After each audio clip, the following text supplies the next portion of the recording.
Hello friends! I've got some exciting news to share.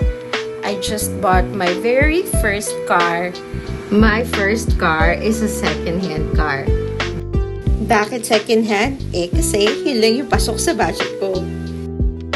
Well, it may not be brand new, but owning a car has been a dream of mine for a long time, and I'm thrilled to finally have it. My car is a Suzuki Swift 2012. Ang cute ng design niya, no? Actually, mukha siyang Mini Cooper talaga. Bago ko nga pala binili itong sasakyan na to, marami din naman akong pinagpilian na sasakyan. And mostly ng mga pinipili ko is yung mga hatchback na style.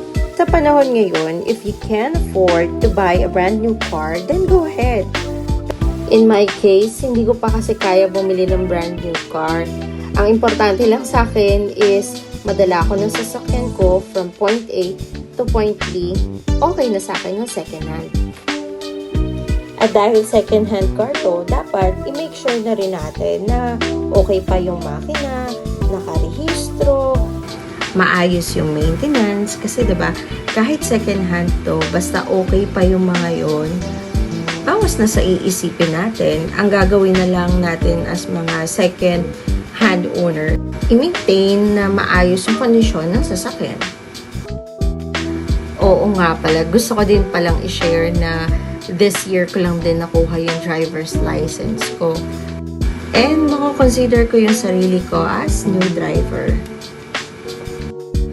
And I'm proud to say na dumaan talaga ako sa proseso ng tamang pagkuha ng driver's license. Meaning to say, nag-driving school ako, umattend ako ng PDC, nag-PTC ako, kumuha ako ng student permit, nag-apply ako for LTO's driver's license, nag-take ng exam, lahat yon ginawa ko.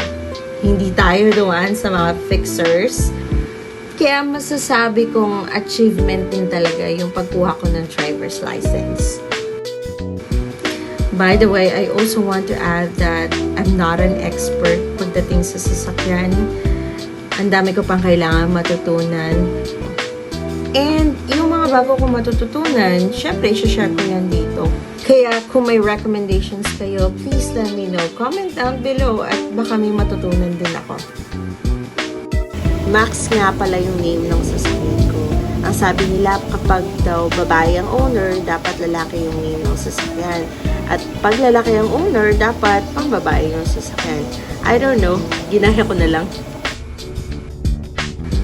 Ako na din pala yung nagparehistro ng sasakyan ko. Initially, my goal is to secure a driver's license this year. Hindi ko na-expect na this year ko rin pala makukuha yung first ever car ko. And I'm very thankful kasi syempre, yung 2025 ko na goal, this year ko nakuha. Cheers to more travel adventure with our Max. Thank you for watching. Paalam!